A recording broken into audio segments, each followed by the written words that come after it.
إنا أنزلناه في ليلة مباركة إنا كنا منذرين فيها يفرق كل أمر حكيم أمرا من عندنا آمنت بالله صدق الله العظيم وصدق رسوله النبي الأمين الكريم ونحن على ذلك لمن الشاهدين والشاكرين والحمد لله رب العالمين.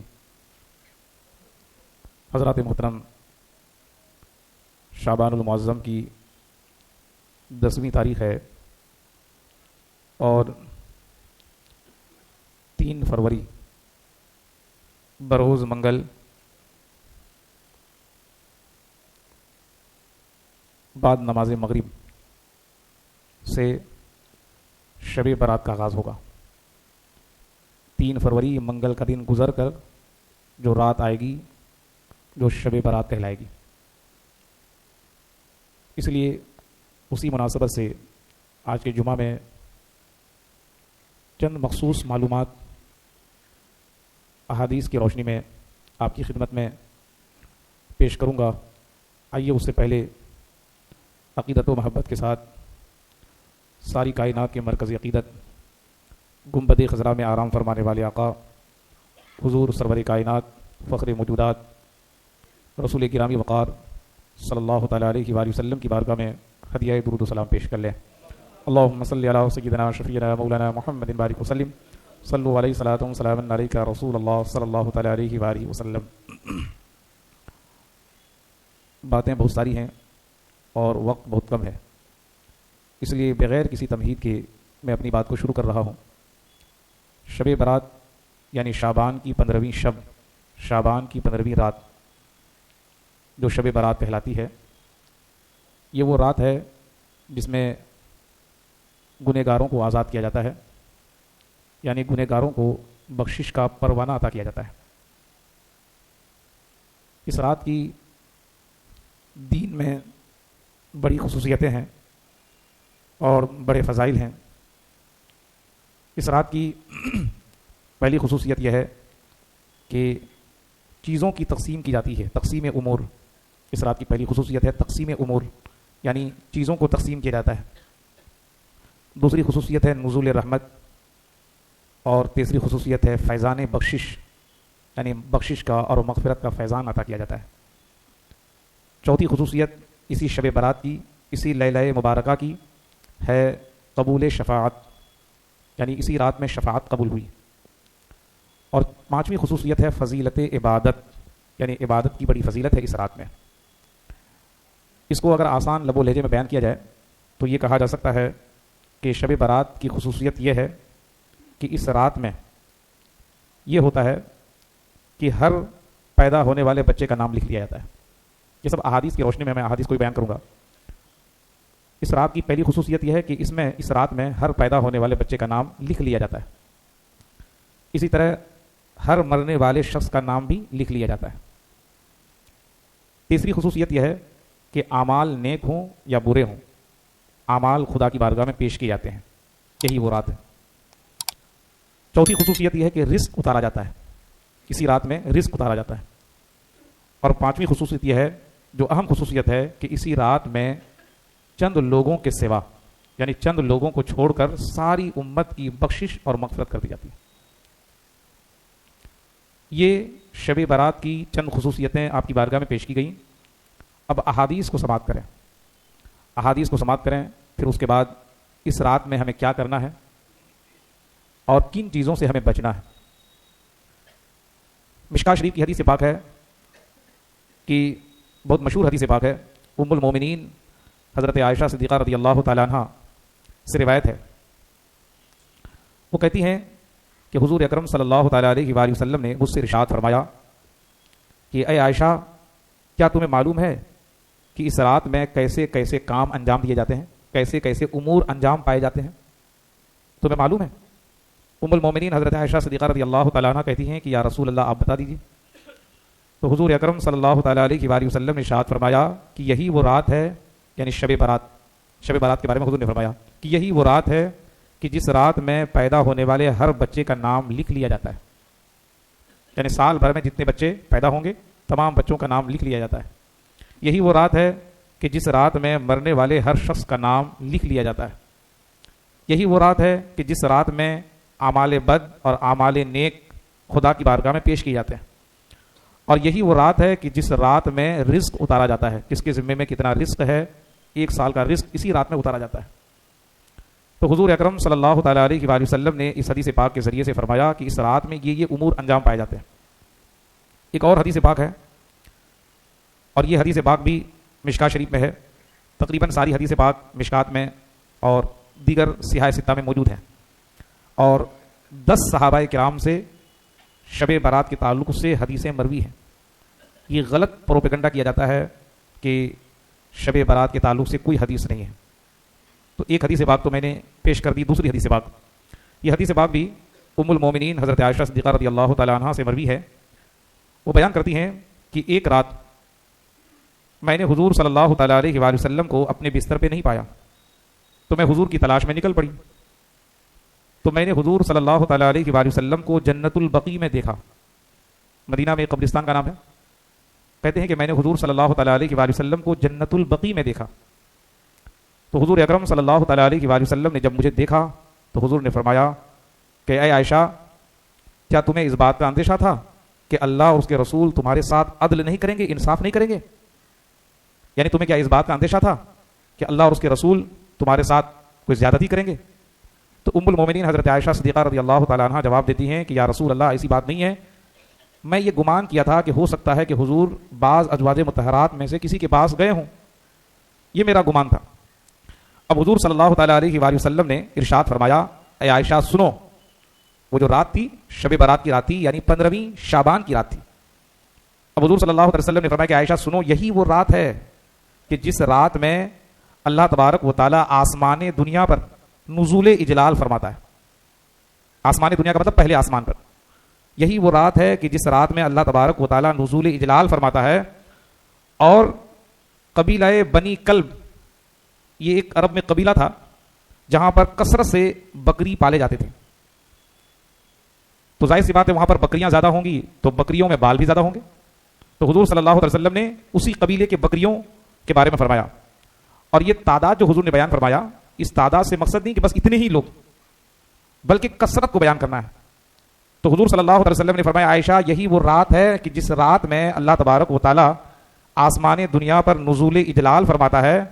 اور یہی وہ رات ہے کہ اللہ تبارک و تعالیٰ قبیلہ بنی کلب کی بکریوں کے بالوں کی تعداد سے زیادہ میری امت کی بخشش اور مغفرت فرما دیتا ہے. تو بالوں کی تعداد سے بھی زیادہ، ایسا نہیں ہے کہ بالوں کے تعداد کے برابر، بالوں کی تعداد سے بھی زیادہ، یعنی بے حساب جو ہے امتوں کی بخشش ہوتی ہے چند لوگوں کو چھوڑ کر. تو اس حدیث پاک سے پتہ چلتا ہے کہ یہ بخشش کی رات ہے، مغفرت کی رات ہے. ایک اور حدیث پاک سماعت کر لیں. حضور مولا کائنات حضرت علی شیر خدا کرم اللہ تعالی وجہہ الکریم سے مروی ہے یہ حدیث پاک. وہ کہتے ہیں کہ حضور صلی اللہ تعالی علیہ وآلہ وسلم نے مجھ سے ارشاد فرمایا کہ علی، جب شعبان کی 15ویں شب آئے، جب شعبان کی 15ویں شب آئے یعنی شب برات آئے، تو رات میں عبادت کرنا اور دن میں روزہ رکھنا. یعنی رات میں عبادت کرو اور دن میں روزہ رکھو. بے شک یہی وہ رات ہے کہ جیسے ہی سورج غروب ہوتا ہے اس کے بعد ہی سے اللہ تبارک و تعالیٰ آسمان دنیا پر نزول اجلال فرماتا ہے، اور اللہ تبارک و تعالیٰ اعلان کرتا ہے کہ ہے کوئی بخشش چاہنے والا، ہے کوئی مغفرت چاہنے والا کہ میں اس کی بخشش کر دوں اور مغفرت کر دوں. اللہ تعالیٰ اعلان فرماتا ہے کوئی رزق طلب کرنے والا کہ میں اس کو رزق عطا کر دوں. اللہ تعالیٰ اعلان فرماتا ہے کوئی مصیبت کا مارا، گرفتار بلا، غم زدہ کہ میں اس کی مصیبت کو دور کر دوں، اس کے بلاؤں کو دور کر دوں اور اس کو عافیت عطا کر دوں. ہے کوئی ایسا، ہے کوئی ویسا. اس طرح سے اللہ تبارک و تعالیٰ اعلان کرتا رہتا ہے یہاں تک کہ فجر طلوع ہو جاتی ہے. فجر طلوع ہو جاتی ہے. اس حدیث پاک سے معلوم ہوتا ہے کہ اس رات میں اللہ تبارک و تعالیٰ لوگوں کی بخشش فرماتا ہے، لوگوں کو رزق عطا فرماتا ہے اور لوگوں کو مصیبتوں سے نجات عطا فرماتا ہے. اور بھی جو بھی انسان جس طرح کا بھی سوال کرتا ہے، چونکہ تمام حدیثوں کو ملانے کے بعد یہی نتیجہ نکلتا ہے کہ ہے کوئی سوال کرنے والا، یعنی جو آدمی جس طرح کا بھی سوال کرے تو اللہ تبارک و تعالیٰ اس کے اس جائز سوال کو بھی پورا فرماتا ہے. تو یہ 3 حدیث پاک میں نے آپ کی خدمت میں پیش کی. اب ان تینوں حدیثوں پاک سے جو نتیجہ نکلتا ہے وہ یہ نتیجہ نکلتا ہے کہ لوگ جو کہتے ہیں کہ اس رات کے حوالے سے کوئی فضیلت نہیں ہے، ان کا ایک پروپیگنڈا ہے ان کا. اور اس کا حقیقت سے کوئی تعلق نہیں. آپ نے خود ملاحظہ کیا یہ حدیثیں ہیں, یہ حدیثیں کسی کی گڑی ہوئی نہیں, کسی کی بنائی ہوئی نہیں ہے. اور حدیث کا قاعدہ یہ ہے کہ حدیث اگر صحیح نہ ہو, صحیح کا مطلب ہوتا ہے ایک ٹرم ہے, یہ صحیح کا مطلب غلط کا اپوزٹ نہیں, صحیح ایک ٹرم ہے کہ اگر حدیث صحیح اور حسن نہ ہو بلکہ حدیث ضعیف بھی ہو تو حدیث ضعیف بھی فضیلت میں معتبر ہوتی ہے, احکام میں معتبر نہیں ہوتی ہے, عقیدے میں معتبر نہیں ہوتی ہے, لیکن فضیلت میں معتبر ہوتی ہے. اس کو ایک مثال کی روشنی میں سمجھیے کہ اگر کسی حدیث پاک میں یہ آیا ہے کہ فلاں رات اگر 4 رکعت نماز پڑھو گے تو تمہیں اتنا ثواب ملے گا, تو اس حدیث ضعیف پر عمل کرنے کی گنجائش ہے, کیونکہ حدیث ضعیف میں اور گنجائش ہی نہیں بلکہ عمل کرنے پر حدیث پاک میں جو ثواب کا وعدہ کیا گیا ہے وہ ثواب بھی ملنے کی بھرپور امید ہے. لیکن اگر کسی حدیث ضعیف سے یہ کہا گیا ہے کہ فلاں رات میں قیام کرنا واجب ہے, فلاں چیز کرنا ضروری ہے, کسی حدیث ضعیف میں اگر یہ کہا جائے تو حدیث ضعیف معتبر نہیں ہوگی. تو شب برات کی جو عبادتیں ہیں وہ اختیاری ہیں, آپشنل ہے. اگر آپ شب برات میں یہ عبادتیں کریں گے تو آپ کو ثواب ملے گا, نہیں کریں گے تو آپ کو ثواب نہیں ملے گا. اسی طرح ایک اور حدیث پاک ہے, حضور اکرم صلی اللہ تعالی علیہ وآلہ وسلم نے ارشاد فرمایا کہ میں نے تمہیں قبروں کی زیارت سے روکا تھا, میں نے تمہیں قبروں کی زیارت سے روکا تھا. چونکہ پہلے کیا ہوتا تھا کہ مشرکین کی بھی قبریں تھیں اور مومنین کی بھی قبریں تھیں, تو لوگ ہو سکتا ہے فرق نہیں کرتے, اس لیے حضور صلی اللہ علیہ وسلم نے احتیاطاً قبروں کی زیارت سے منع کر دیا تھا. لیکن حضور صلی اللہ علیہ وسلم بعد میں بیان فرما رہے ہیں کہ کنت نہیتکم عن زیارت القبور, میں نے تمہیں قبروں کی زیارت سے منع کیا تھا, اب تم قبروں کی زیارت کرو. پھر اس کے بعد حضور صلی اللہ علیہ وسلم نے یہ بھی بیان فرمایا کہ قبروں کی زیارت کیوں کرو, اس کی وجہ بھی بتائی گئی. وہ اس لیے کہ اس سے دنیا سے بے رغبتی بڑھتی ہے اور آخرت کی طرف رغبت بڑھتی ہے. یعنی دنیا سے انسان جو ہے بے رغبت ہو جاتا ہے. تو انسان جب قبروں کی زیارت کرے گا اور قبر کے پاس جائے گا اور جا کر کے دیکھے گا کہ یہی تو وہ انسان ہے جو دنیا میں جو ہے پورے شان و شوکت کے ساتھ رہتا تھا اور آج منو مٹی کے نیچے ہے, تو انسان ان چیزوں کو جب دیکھے گا, یہی تو وہ انسان ہے جن کے پاس جو ہے کروڑوں کا دھن تھا, کروڑوں کا مال تھا, لیکن آج ان کے پاس کچھ بھی نہیں ہے. تو ان چیزوں کو جب انسان جا کے قبر میں دیکھے گا تو اس کو دنیا سے بے رغبتی پیدا ہوگی اور آخرت کی طرف اس کا دل مائل ہوگا اور وہ انسان آخرت کی تیاری کرے گا. اس لیے قبروں کی زیارت حضور اکرم صلی اللہ تعالی علیہ وآلہ وسلم نے کرنے کا حکم دیا. تو اس رات میں جو ہمیں خاص طور سے جو کام کرنے ہیں وہ کام کیا ہے؟ سب سے پہلا کام جو ہے اس رات میں آپ سب سے پہلا دعا کا اہتمام کریں. ترتیب نہیں ہے, مطلب یہ سب کام آپ کو کرنے ہیں. دعا کا اہتمام کریں کیونکہ دعا مومن کا ہتھیار ہوتا ہے. تو دعا کا اہتمام کریں, خوب دعا کا اہتمام کریں. اور دعا کی قبولیت کے لیے جو شرائط ہیں وہ آپ جانتے ہی ہیں, دہرانے کی ضرورت نہیں کہ لقمہ حلال ہونا چاہیے اور نیت صاف ہونی چاہیے اور قبولیت میں جلدی نہیں مچانا چاہیے. اور ساتھ ہی ساتھ جب بھی دعا کریں گے تو آپ اس بات کا یقین کریں کہ آپ نے جو بھی دعا کی ہے اللہ تبارک و تعالیٰ اس کو ضرور قبول فرمائے گا. لقمہ حلال, نیت صاف, قبولیت میں جلد بازی نہیں, اور ساتھ ہی ساتھ اس بات کا یقین ہونا چاہیے کہ میں نے جو دعا کی ہے اللہ تبارک و تعالیٰ اس کو قبول ضرور فرمائے گا. اب وہ ثمرہ اور وہ نتیجہ یا تو ہمیں دنیا میں ملے گا یا آخرت میں ملے گا. تو دعا کا اہتمام کریں. دوسری چیز ہے توبہ, توبہ کا اہتمام کریں. اب یہاں پر چونکہ آپ کو بتا دیں کہ حدیث پاک میں نے سنائی کہ تمام امت کی مغفرت کر دی جاتی ہے, تمام امت کی مغفرت کر دی جاتی ہے. اب تمام امت کی مغفرت کر دی جاتی ہے لیکن چند لوگوں کی مغفرت نہیں ہوتی ہے. کون کون لوگ ہیں؟ اگر تفصیل کے ساتھ بیان کریں گے تو تقریباً 20 لوگ ایسے ہیں, 20 قسم کے لوگ ایسے ہیں جن کی اس رات میں مغفرت نہیں ہوتی. بلکہ شب برات ہو, شب قدر ہو, شب معراج ہو, کوئی بھی رات آ جائے ایسے لوگوں کی مغفرت نہیں ہوتی ہے جب تک کہ یہ ان گناہوں سے توبہ نہ کر لے. توبہ بہت اہم ہے, تو اس رات میں توبہ کا اہتمام ہونا چاہیے. وہ کون کون لوگ ہیں جن کی اس رات میں بھی مغفرت نہیں ہوتی ہے؟ یعنی ان کے لیے شب برات کوئی میٹر نہیں ہے. جو آدمی توبہ کر لے ان کے لیے ہر رات شب برات ہے, ہر رات شب قدر ہے. اور جو آدمی پابند نہ ہو, جو آدمی توبہ نہ کرے, ان کے لیے کوئی بھی رات شب برات نہیں. تو پہلا مشرک کی توبہ, مشرک کی مغفرت نہیں ہوتی ہے کیونکہ اللہ تبارک و تعالیٰ نے وعدہ کر لیا ہے کہ میں مشرک کو معاف نہیں کروں گا. شرک کے علاوہ اگر کوئی آدمی گناہ کرے گا, اگر میں چاہوں گا تو معاف کر دوں گا, لیکن شرک اتنا بڑا گناہ ہے کہ میں اس کو معاف نہیں کروں گا جب تک وہ توبہ نہ کر لے. دوسرا والدین کا نافرمان, جو والدین کی نافرمانی کرتا ہے اس کی اس رات میں بھی مغفرت نہیں ہوتی ہے جب تک کہ وہ توبہ نہ کر لے. اور یاد رکھیے توبہ گناہ 2 طرح کا ہوتا ہے, حقوق اللہ اور حقوق العباد. تو جس گناہ کا تعلق اگر بندہ سے ہے تو بندہ سے بھی معافی مانگے پھر اس کے بعد توبہ کرے, اور جس گناہ کا تعلق اللہ سے ہے اللہ کی بارگاہ میں سچے دل سے توبہ کرے. والدین کا نافرمان. تیسرا جادوگر, جو آدمی جادو کرتا ہے اس کی بھی اس رات میں مغفرت نہیں ہوتی ہے. چوتھا فال نکالنے والا, قرآن سے جو لوگ فال نکالتے ہیں ان کی بھی اس رات میں مغفرت نہیں ہوتی ہے.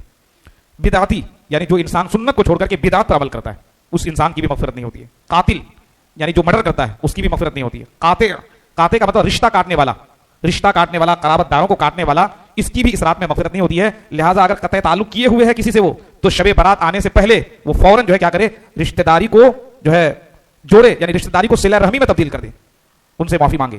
اور اس کے بعد 8واں ہے کینہ پرور, یعنی جس کے دل میں کسی مسلمان کے تعلق سے کوئی کینہ ہے, حسد ہے, بغض ہے, اس کی بھی اس رات میں مغفرت نہیں ہوتی ہے. اور عادی طور پر سود کھانے والا, یعنی جس کی عادت ہی ہے سود کھانے کی, تو اس کے لیے کوئی رات شب برات نہیں ہے, کوئی رات شب قدر نہیں ہے, شب معراج کوئی رات نہیں اس کے لیے, جب تک وہ توبہ نہ کر لے. جس کا سود کھایا ہے, جس کا مال ہڑپا ہے, جب تک واپس نہ کرے, جتنی بھی عبادت کر لے, کچھ بھی کر لے. وہ زنا کا عادی, زناکاری بدکاری کا جو عادی ہے, اس کی بھی مغفرت نہیں ہوتی ہے. شراب کا عادی, جو شراب پینے کا عادی ہے, اس کی بھی مغفرت نہیں ہوتی ہے. تکبر کی وجہ سے کپڑا گھسیٹنے والا, دیکھیے عموماً کیا ہوتا ہے کہ آدمی جب کپڑا گھسیٹتا ہے تو یہ تکبر کی وجہ سے ہوتا ہے. تو تکبر کی وجہ سے جو آدمی کپڑا لٹکاتا ہے, چاہے وہ جبہ ہو, چاہے وہ پائجامہ ہو, چاہے وہ پتلون ہو, چاہے وہ پینٹ ہو, کوئی بھی چیز ہو, اگر تکبر کی وجہ سے کپڑا گھسیٹ کر چل رہا ہے تو یہ انسان بھی شب برات میں لاکھ عبادت کرے, اس کی مغفرت نہیں ہوگی جب تک کہ یہ اپنے تکبر والے فعل سے توبہ نہ کر لے.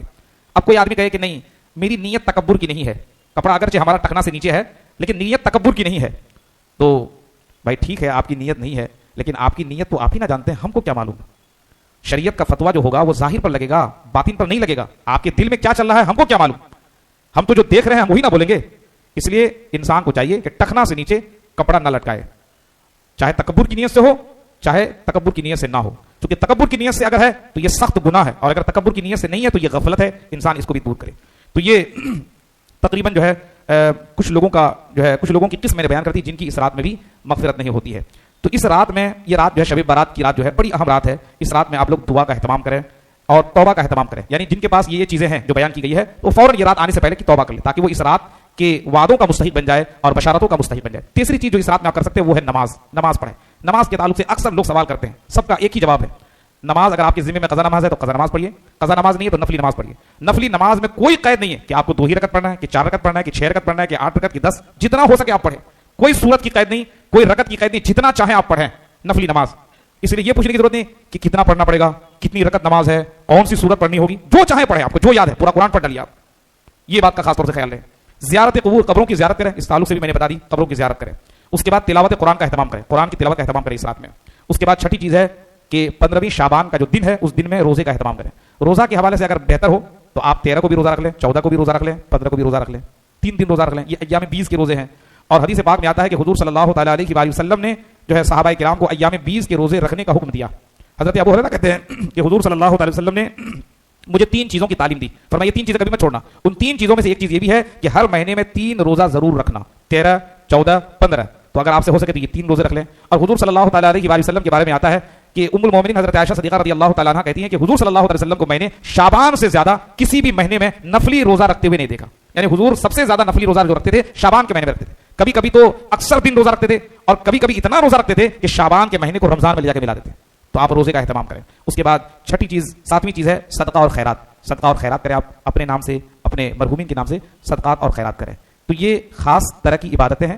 اور آپ کو جو کام نہیں کرنا ہے وہ کیا ہے؟ پہلی چیز یہ ہے کہ آپ کی بھی یہ ذمہ داری ہے, اور جتنے بھی مربی لوگ ہیں ان کی بھی ذمہ داری ہے کہ وہ اپنے بچوں کو اس بات کی تعلیم دے کہ کوئی بھی آتش بازی, پٹاخہ وغیرہ یہ سب چیز کا اہتمام نہ کرے. اگر ایسے لوگ اپنے محلے میں کوئی دکان وغیرہ بھی کیا ہوا ہے تو جو ہے ان کو بولیے کہ جاؤ کہیں دوسری جگہ جاؤ دکانداری کرو. چونکہ جب اسلام میں یہ سب چیز ہے ہی نہیں تو پھر دکان لگانے کا کیا مطلب ہے اور خریدنے کا کیا مطلب ہے. بہت سارے لوگ بھی پلہ جھاڑ دیتے کہ نہیں ہم نہیں کر رہے ہیں, ہمارا بچہ کر رہا ہے یا بچہ سب کر رہا ہے. بھائی بچہ آپ سے جدا ہے, آپ سے الگ ہے, آپ نے اس کو کیا سکھایا ہے وہ تو اس سے پتہ چلتا ہے کہ آپ ہیں کیا. تو آپ کے بچے یہ آپ کے اخلاق کو, آپ کی تربیت کو بتاتے ہیں کہ آپ نے اس کو کیا سکھایا, کیا تربیت دیا ہے. تو بچے بھی پٹاخہ نہ چھوڑیں, آتش بازی نہ کریں. اسلام میں ان چیزوں کی کوئی گنجائش نہیں ہے. قرآن کریم میں اللہ تبارک و تعالیٰ نے فرمایا ان المبذرین کانوا اخوان الشیاطین, بے شک فضول خرچی کرنے والے شیاطین کے بھائی ہیں. قرآن کہتا ہے ولا تسرفوا ان اللہ لا يحب المسرفین, فضول خرچی مت کرو, بے شک اللہ تبارک و تعالیٰ فضول خرچی کرنے والے کو پسند نہیں فرماتا ہے. تو آپ دیکھیں اتنی ساری ہدایتیں ہیں, لیکن اس کے باوجود جو ہے ہمارے یہاں اب تک جو ہے یہ آتش بازی, پٹاخہ وغیرہ ان سب چیزوں کا رواج ہے. قبروں کی زیارت کریں, جہاں تک عبادت کریں, نماز پڑھیں, توبہ کریں. اور اگر آپ کو سونے کا من کر رہا ہے تو سو جائیں, رات بھر جگنے کی ضرورت نہیں ہے. عشاء کی نماز جماعت کے ساتھ پڑھیے, فجر کی نماز جماعت کے ساتھ پڑھیے. اور حضور کی حدیث پاک کا خلاصہ یہ ہے کہ جس نے عشاء کی نماز کو جماعت کے ساتھ پڑھا, فجر کی نماز کو جماعت سے پڑھا, گویا کہ اس نے پوری رات جو ہے شب بیداری کیا. اگر آپ سے نہیں ہو سکتا تو کم سے کم یہی کام کر لیجیے میرے دوستوں, بزرگوں, نوجوان ساتھیوں. اس کے بعد تو یہ پٹاخہ, آتش بازی, ان چیزوں سے بچنا ہے. اور اس کو ہلڑ بازی, اس کے بعد جو ہے وہ جو نوجوان لوگ اس یہاں سے بائک چلا کے وہاں جائیں گے, ادھر سے بائک چلا کے ادھر آئیں گے, کہیں پر جو ہے چائے پیئیں گے, کہیں پر جو ہے ہوٹل بازی کر رہے ہیں, ان چیزوں سے بچیں. مقدس رات ہے, مقدس رات کا اہتمام کریں. کم سے کم کچھ بھی نہ کریں, کم سے کم خاموش بیٹھے رہیں, مسجد ہی میں آ کر کے بیٹھے رہیں, کم سے کم اتنی دیر تک آپ جو ہے گناہوں سے بچے رہیں گے. تو اپنا بھی گناہوں سے بچیے, اپنے بچوں کو بھی گناہوں سے بچائیے, اور نیکیوں کی ترغیب دیجیے, نیکیوں کا شوق دلائیے. حلوہ کے بارے میں جو ہے یہ بھی سن لیں, لوگ حلوہ پکاتے ہیں. دیکھیے یاد رکھیے گا, اسلام میں حلوہ یا کوئی بھی چیز, آپ مٹھائی وغیرہ کچھ بھی, نہ تو یہ ضروری ہے اور نہ تو یہ حرام ہے. جو یہ ضروری سمجھتے ہیں وہ بھی غلطی پر ہے, اور میں سمجھتا ہوں کہ کوئی بھی مسلمان حلوہ کو ضروری نہیں سمجھتا ہے. جو بھی مسلمان ہے حلوہ کو ضروری نہیں سمجھتا ہے, اور جو اس کو حرام کہتے ہیں وہ تو ڈیفینیٹلی غلطی پر ہے, غلطی پر ہے, اور سراسر شریعت پر افطرا باندھتے ہیں. قرآن کہتا ہے کہ جن چیزوں کو اللہ تبارک و تعالیٰ نے حرام نہیں قرار دیا ان چیزوں کو تم حرام قرار مت دو. جب اسلام نے حلوہ کو حرام قرار نہیں دیا تو تم کیوں اس کو حرام قرار دیتے؟ یہ شریعت پر افطرا ہے, مسلمانوں پر الزام ہے. خواہ تم چھوٹی چھوٹی بات میں حرام کا فتویٰ لگاتے ہو, شرک کا فتویٰ لگاتے ہو, بدعتی کا فتویٰ لگاتے ہو. تو حلوہ پکانا اسلام میں کیا ہے؟ جائز ہے. آپ چاہیں تو حلوہ پکا سکتے ہیں, اور جو ہے بلکہ اس میں اگر آپ کی نیت اچھی ہے کہ میں حلوہ پکا کر کے جو ہے غریبوں کو کھلاؤں گا اور اس کے بعد جو پڑوسیوں کو دوں گا, تو اچھی نیت سے کوئی بھی عمل جو ہے وہ ثواب والا بن جاتا ہے, تو آپ کو اس میں ثواب بھی ملے گا. تو کوئی ضروری نہیں کہ حلوہ ہی پکائیں, آپ حلوہ بھی بنا سکتے ہیں, مٹھائی بھی پکا سکتے ہیں, بریانی بھی بنا سکتے ہیں, سبیل بھی لگا سکتے ہیں, کوئی بھی نیک کام آپ کر سکتے ہیں, صدقات اور خیرات کر سکتے ہیں. تو یہ ساری چیزیں آپ کر سکتے ہیں. جو بھی نیک عمل کریں آپ کو اللہ تبارک و تعالیٰ اس کا اجر عطا فرمائے گا. اللہ کی بارگاہ میں دعا ہے مولا تبارک و تعالیٰ ہم سب لوگوں کو ان تمام باتوں پر عمل کرنے کی توفیق عطا فرمائے, اور اس رات میں خاص طور سے تلاوت کرنے, نماز کا اہتمام کرنے, قبروں کی زیارت کرنے اور دروس وغیرہ میں شرکت کرنے کی توفیق عطا فرمائے. استغفر اللہ ربی من کل ذنب واتوب علیہ.